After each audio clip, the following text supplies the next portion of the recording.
षटतिला एकादशी की कथा सुनने मात्र से खुद लक्ष्मी नारायण देंगे तीनों लोकों का खजाना एवं धन दौलत। मित्रों, सादर जय श्री कृष्ण। हमारे YouTube चैनल में आप सभी का बहुत बहुत स्वागत है। मैं हूं आपके साथ आचार्य धर्मेंद्र शास्त्री। माघ मास के कृष्ण पक्ष की जो एकादशी तिथि होती है उसे षटतिला एकादशी कहा जाता है।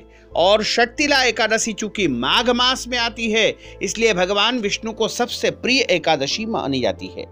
षटतिला एकादशी के दिन भगवान विष्णु का विशेष रूप से पूजन अर्चन किया जाता है। कुछ लोग वैकुंठ रूप में भी भगवान विष्णु का पूजन करते हैं। षटतिला एकादशी पर तिल का विशेष महत्व बताया गया है। इस दिन 6 प्रकार के तिलों का उपयोग किया जाता है। इसमें तिल से स्नान, तिल से उपटन, तिल से हवन, तिल से तर्पण, तिल का भोजन और तिलों का दान किया जाता है। और तिल का उपयोग कई प्रकार से इस व्रत में किया जाता है, इसलिए इसे षटतिला एकादशी कहा जाता है। इस बार षटतिला एकादशी का जो महापर्व है 31 जनवरी 2019 गुरुवार के दिन षटतिला एकादशी है। वैष्णव स्मार्त सभी के लिए षटतिला एकादशी 31 जनवरी 2019 गुरुवार के दिन ही रहेगी। आज हम आपको षटतिला एकादशी की दुर्लभ और रोचक कथा सुनाने जा रहे हैं। इस कथा को आप अंत तक अवश्य सुनिएगा, बीच में अधूरा बिल्कुल मत छोड़िएगा। सबसे पहले हम आपको बता दें कि इस दिन विधि पूर्वक भगवान विष्णु का पूजन अर्चन करें। प्रातःकाल स्नान के बाद भगवान विष्णु की पूजा करें और उन्हें पुष्प, तुलसी दल, धूप, दीप, नैवेद्य आदि अर्पित करें। इस दिन व्रत रखने के बाद कथा जरूर सुनना चाहिए। यदि कथा नहीं श्रवण करते हैं तो व्रत का पूर्ण फल आपको प्राप्त नहीं होगा। यदि आप व्रत नहीं भी रखते हैं और केवल कथा सुन लेते हैं तो भी आपको व्रत का पूर्ण फल प्राप्त हो जाएगा। और व्रत रखने के बाद रात को भगवान विष्णु की आराधना करें। साथ ही इस रात्रि में जागरण करना चाहिए और तिल से हवन भी करना चाहिए। इसके बाद द्वादशी के दिन प्रातःकाल उठ करके स्नान के बाद भगवान विष्णु को भोग लगावे और ब्राह्मण को भोजन का दान करे या भोजन करवावे और उसके बाद स्वयं भोजन करके व्रत का पारणा अनिवार्य रूप से करे। यदि व्रत का पारणा नहीं किया जाएगा तो व्रत का पूर्ण फल प्राप्त नहीं होगा।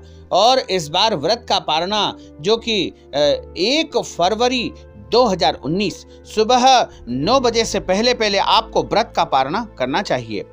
षटतिला एकादशी पर तिल का महत्व विशेष रूप से है और तिल चूंकि सर्वव्यापी है। ऐसा कहा गया है कि तिल की उत्पत्ति भगवान विष्णु के शरीर से हुई है, इसलिए षटतिला एकादशी भगवान विष्णु की सबसे परम प्रिय एकादशी है। और सनातन हिंदू धर्म में तिल इसीलिए सबसे पवित्र माने जाते हैं। विशेष करके पूजा पाठ आराधना में इनका विशेष महत्व होता है। इस दिन तिल का 6 प्रकार से उपयोग किया जाता है। सबसे पहले तो आप जिस जल से स्नान कर रहे हैं उसमें आपको तिल का जो है थोड़ा सा मिश्रण पीस करके तिल डालना चाहिए, यानी तिल के जल से स्नान करना चाहिए। दूसरा उपयोग है पिसे हुए तिल का उपटन बना करके शरीर पर साबुन की तरह लगाया जाता है। और तीसरा उपयोग है तिल का तेल भी शरीर के ऊपर लगाया जाता है और तिल का जो है हवन भी किया जाता है। तिल मिला हुआ जल इस दिन पिया जाता है। तिलों का दान किया जाता है। तिलों की मिठाई और तिलों के व्यंजन बना करके भगवान का जो है पूजन अर्चन किया जाता है। मान्यता है कि इस दिन तिलों का दान करने से समस्त पाप नष्ट हो जाते हैं और भगवान की कृपा से स्वर्ग लोक, वैकुंठ लोक की प्राप्ति होती है। भगवान कृष्ण कहते हैं कि हे राजाओं में श्रेष्ठ, माघ मास के कृष्ण पक्ष की एकादशी षटतिला एकादशी के नाम से प्रसिद्ध है, जो कि समस्त पापों को नष्ट करती है। अब तुम षटतिला पापहरिणी एकादशी का महात्म सुनो, जिसका वर्णन पुलस्त ऋषि ने दालभ्य ऋषि से किया था। एक समय दालभ्य ऋषि ने पुलस्त ऋषि से पूछा, ब्राह्मण मृत्यु लोक के मनुष्य ब्रह्म हत्यादि महान पाप करते हैं, पराये धन की चोरी तथा दूसरों की उन्नति देख करके जो ईर्ष्या करते हैं, फिर भी वे नरक नहीं पाते हैं। इसका क्या कारण है? वह न जाने कौन सा दान पुण्य करते हैं जिससे उनके पाप नष्ट हो जाते हैं। यह सब कृपा करके कहिए। तब पुलस्त मुनि कहने लगे कि हे महाभाग, आपने मुझसे अत्यंत गंभीर प्रश्न पूछा है। इस भेद को ब्रह्मा, विष्णु, रुद्र तथा इंद्र आदि भी नहीं जानते हैं, परंतु मैं आपको यह गुप्त तत्व अवश्य बताऊंगा।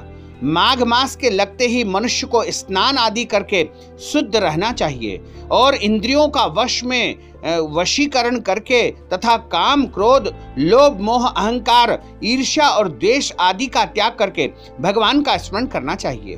और इसके बाद गोबर, कपास, तिल मिलाकर के उनके कंडे बनाना चाहिए। उन कंडों से 108 बार हवन करना चाहिए। और उसके बाद कृष्ण पक्ष की जो एकादशी तिथि आती है, जिसे षटतिला एकादशी कहा जाता है, उसका नियम धारण करना चाहिए। स्थान आदि नित्य क्रिया से निवृत्त होकर के भगवान का पूजन करके एकादशी का व्रत धारण करे और रात्रि को जागरण करे।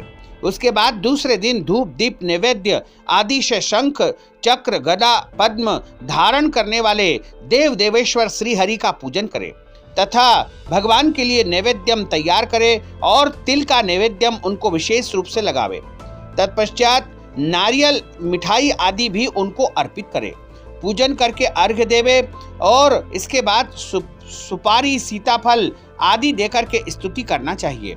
हे भगवान, आप दीनों को शरण देने वाले हैं तथा इस संसार सागर में डूबे हुए का उद्धार करने वाले हैं। हे पुंडरीकाक्ष, हे विश्वभावन, हे सुब्रमण्य, हे पूर्वज, हे जगतपते, आप लक्ष्मी सहित इस तुच्छ अर्घ्य को ग्रहण करें। इसके बाद जल से भरा हुआ कुंभ ब्राह्मण को दान करे तथा अपनी हैसियत हो, संभव हो तो ब्राह्मण को गाय का दान भी करे और तिल भरे पात्र का दान भी करना चाहिए। तिल से स्नान और तिल का भोजन करना सर्वश्रेष्ठ माना जाता है, अतः मनुष्य को तिल दान करना चाहिए। इस प्रकार जो मनुष्य जितने तिलों का दान करता है, उतने ही हजारों वर्ष तक वह स्वर्ग में निवास करता है। तिल के 6 प्रयोग बताए गए हैं: तिल का दान, तिल से स्नान, तिल का उपटन, तिल का हवन, तिल का तर्पण, तिल का भोजन और तिलों का दान। तिल के 6 प्रयोग होने के कारण इसे षटतिला एकादशी कहा गया है। इस व्रत को करने से अनेक प्रकार के पाप नष्ट हो जाते हैं और मनुष्य निष्पाप होकर के जीवन में जो है पुण्य को प्राप्त करता है और उसके पुण्यों का उदय होता है, क्योंकि एकादशी जो होती है वह पाप नाशिनी होती है। अब मैं इस षटतिला एकादशी की कथा में तुमसे कहता हूँ। एक समय नारद जी ने भगवान विष्णु जी से भी यह प्रश्न किया था। तब भगवान ने कहा था कि हे नारद, तुमसे आंखों देखी सत्य घटना कहता हूँ, सो ध्यान पूर्वक सुनो। बोलिए लक्ष्मी नारायण भगवान की जय। प्राचीन काल में मृत्युलोक में एक ब्राह्मण रहती थी। वह सदैव व्रत करती थी। उसका सारा शरीर अत्यंत दुर्बल हो गया था, परंतु उसने कभी देवताओं या ब्राह्मणों के लिए अन्न या धन का दान नहीं किया था। इसने सोचा कि ब्राह्मणी ने व्रत आदि से अपना सारा शरीर जो है शुद्ध कर लिया है, अब इसको विष्णु लोक तो मिल ही जाएगा, परंतु इसने कभी भी अन्न का दान नहीं किया है। इसने इसकी तृप्ति होनी कठिन है, ऐसा सोच करके मैं भिक्षुक बन करके मृत्यु लोक में ब्राह्मणी के पास गया और भगवान ने जाकर के भिक्षु का रूप धारण करके उस ब्राह्मणी से कहने लगे, हे ब्राह्मणी जो है भिक्षा दीजिए। वह ब्राह्मणी बोली, महाराज आप यहाँ किस लिए आए हैं? और मैंने कहा कि मुझे कुछ और नहीं चाहिए, तुमसे भिक्षा चाहिए। इस पर उसने एक मिट्टी का ढेला मेरे भिक्षा पात्र में डाल दिया। मैं उसे लेकर के वहां से लौट आया। भगवान कहते हैं कि हे नारद, वह ब्राह्मणी कुछ समय पश्चात अपने शरीर को त्याग करके स्वर्ग में आ गई।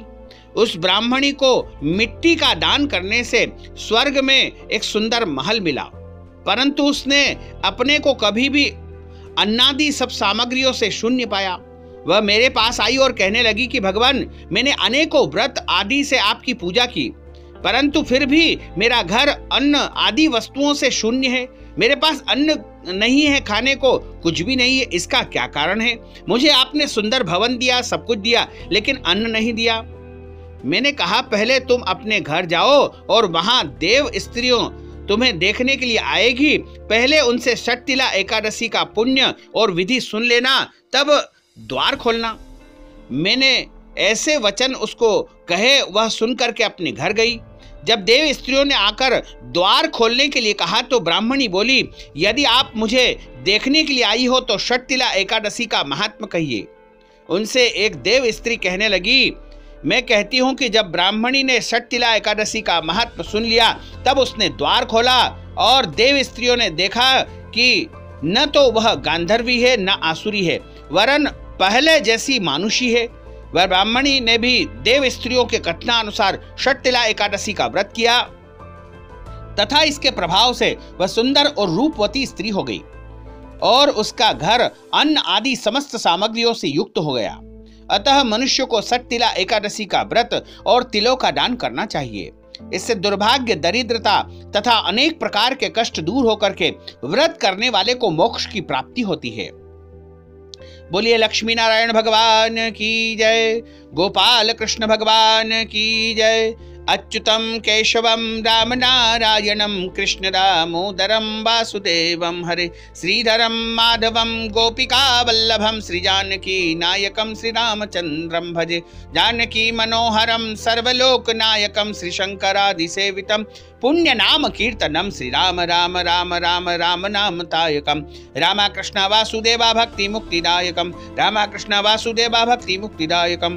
बोलिए लक्ष्मी नारायण भगवान की जय, श्री वृंदावन बिहारी लाल की जय।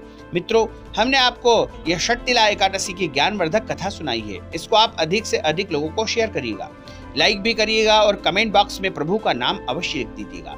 आपको और आपके पूरे परिवार को सादर जय श्री कृष्ण, सादर धन्यवाद।